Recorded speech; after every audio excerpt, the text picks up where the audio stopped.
Pont des Traditions, un podcast d'Angélique Pourteau. Bonjour à toutes et à tous et bienvenue dans ce nouvel épisode.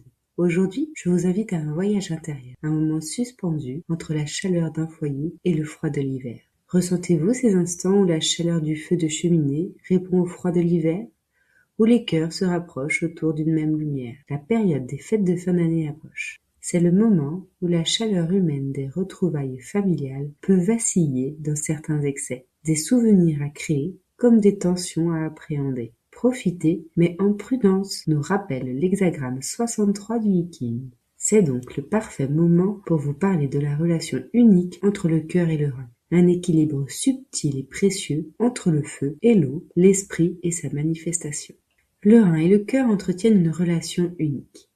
Le cœur loge dans le réchauffeur supérieur, le rein dans le réchauffeur inférieur. Cette disposition au bas symbolise déjà l'équilibre yin-yang. Le rein appartient à l'eau et le cœur au feu. Le rein et le cœur s'aident mutuellement. Le yin du rein nourrit le yin du cœur et rafraîchit voire contrôle les élans du feu du cœur. Le yang du cœur descend réchauffer et animer l'eau du rein. Ces deux-là travaillent de pair.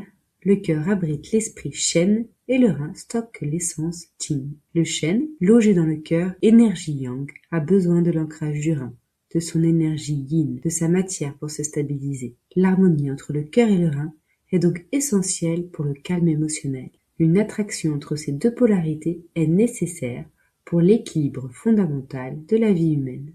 Voyons ensemble quelques manifestations d'un déséquilibre. Lorsque le yin du rein décroît, il ne peut plus freiner le feu du cœur. Des signes de chaleur dite vide apparaissent. Le cœur n'est plus en repos, l'esprit s'agite, le cœur palpite, le sommeil est perturbé, une faiblesse des lombes et genoux se fait ressentir, accompagnée par moments d'une gorge sèche ou de transpiration nocturne. À l'inverse, le rein contient aussi un feu physiologique très important, le feu de la porte de la vie, Mingmen, source du yang originel du corps. Nous pouvons imaginer l'énergie du rein comme le magma sous la terre, à la fois chaud et dense. Il est profond. Le cœur, lui, est le soleil qui permet de réchauffer la surface. Ces deux yangs nécessaires travaillent ensemble pour réchauffer l'organisme tout entier. Quand ces deux feux s'affaiblissent, par vieillesse ou surmenage, le froid domine ou l'eau s'accumule. Il peut y avoir de la frilosité, des œdèmes, de la somnolence, un défaut de circulation. L'eau et le feu, un mouvement inversé. D'une manière générale, l'eau a le mouvement inverse du feu. Si la chaleur s'élève, l'eau s'écoule. Pour qu'ils se rencontrent et coopèrent, il faut inverser leur mouvement naturel.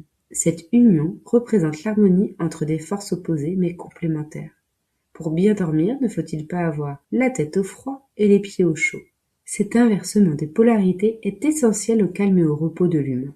Allons faire un tour dans un ouvrage culte de la médecine chinoise et du taoïsme, le Yiking.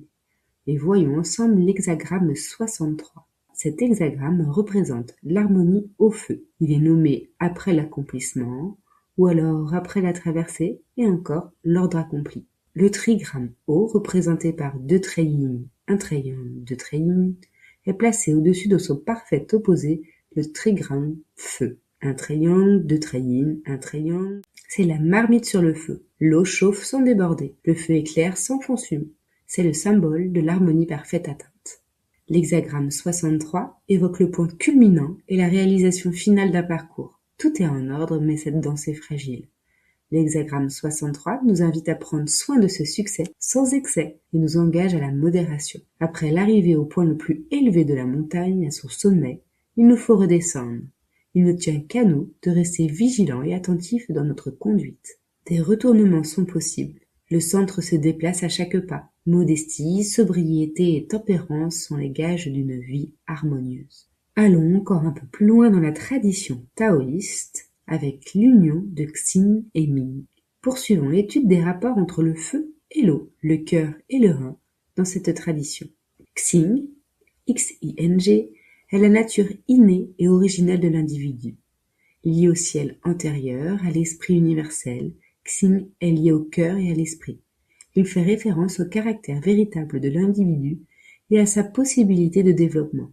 Il est de même nature que le Tao et constitue une parcelle de sa transcendance. C'est notre nature intime. En travaillant sur lui, on développe notre maturité, notre capacité à vivre les émotions, à prendre plaisir dans la vie en respectant notre nature profonde, unie avec le Tao. Dans la vision bouddhiste, nous pourrions le rapprocher de la nature du Bouddha, présente en chacun de nous. Dans cette tradition, elle représente la compassion, dans d'autres l'amour. Ming, M-I-N-G, est traduit par destin, ordre, mandat, décret ou alors force vitale. Lié au ciel postérieur, à l'aspect terrestre de notre incarnation, il est lié au rein, au Jing. Il constitue la vie corporelle de notre existence, sa manifestation. En d'autres termes, tous les éléments qui constituent notre vitalité et longévité. Plus animal et instinctif que Xing, l'attention portée sur la qualité du sommeil, les rythmes, la corporalité ou l'alimentation se réfère à Ming. Ce Ming fait référence au feu de Mingmen, ce dynamisme qui va mettre en œuvre le destin de la personne, logée entre le creux des reins. Xing se manifeste à travers Ming, alors cultiver conjointement Ming et Xing est essentiel pour la vitalité du corps et la justesse du cœur. On parle de culture du soi, Ming, pour expérimenter la nature du soi, Xing. Cet énoncé pour évoquer l'importance de prendre soin de l'incarnation et de l'incarné, et donc de passer par les reins pour ressentir avec le cœur. Voyageons dans un pays frontalier de la Chine, l'Inde, avec la tradition indienne, et plus particulièrement celle du yoga. Prana et Apana sont 2 des 5 courants énergétiques qui organisent le fonctionnement vital du corps et de l'esprit dans la pratique du yoga. Ils sont 2 souffles vitaux essentiels. Prana correspond à l'inspiration. Prana est une énergie située dans la poitrine, liée à l'élément feu et qui se dissipe vers le haut. Apana correspond à l'expiration. Apana est une énergie située dans le bas-ventre, reliée à l'eau et dont l'énergie est descendante. Dans les pratiques, ces 2 énergies se rencontrent pour allumer le feu intérieur, se sentir unifié et éveiller la Kundalini, l'énergie vitale primordiale. On dirige le prana de la poitrine vers le bas et l'apana du ventre vers le haut afin d'engager cette rencontre qui nous éveille à un niveau de conscience plus élevé. Si nous voulions aller un peu plus loin, nous pourrions relier Apana, le réchauffeur inférieur, Ming, l'attribution de l'élément eau, l'aspect physique du corps et l'ancrage. De l'autre côté, Prana, le réchauffeur supérieur, Xing, le feu, la conscience lumineuse du cœur. Voyons un pont symbolique vers la vision chrétienne, plus proche de nous. Dans nos contrées, la croix chrétienne est un symbole. Sa verticalité représente la connexion avec le divin, là où le bras horizontal représente l'union entre les humains. D'ailleurs, ce bras vertical plus long pointe notre attention sur cet axe plutôt que sur le second, l'importance de la dimension et connexion spirituelle de l'homme avec le divin, avec le ciel. Ce bras vertical relie le haut, cœur, ciel, esprit, et le bas, rein, terre, corps. Cet axe nous traverse et nous met en relation avec quelque chose de plus vaste. L'être humain se tient debout, entre terre et ciel, entre rein et cœur, entre corps et esprit, exactement, au milieu du yin et du yang. Prendre soin de l'énergie du rein, c'est offrir à l'esprit des bases solides. Prendre soin du cœur, c'est se connecter à notre nature originelle. Et pour finir, voici quelques conseils pour prendre soin de votre axe cœur-rein en ces fêtes de fin d'année. Profitez de la joie et cultivez la modération. Évitez les excès, qu'ils soient alimentaires, de rythme ou émotionnels. Protégez-vous des disputes et débats enflammés, en famille ou entre amis. Votre cœur vous remerciera. Renforcez l'énergie du rein. Priorisez le repos, le chaud sur les lombes et les extrémités, une alimentation chaude et nourrissante. Apaisez le cœur et stabilisez votre esprit. Favorisez la quiétude, la respiration, la méditation. Accordez-vous des moments de silence. Soutenez votre équilibre. Évitez les surstimulations, les excitants et pratiquez des exercices doux, des équilibres, des enracinements et des marches conscientes. Cultivez Xing et Ming, votre cœur et votre force vitale. Priez, méditez, reliez-vous à ce qui vous apporte de la joie et un sentiment d'union.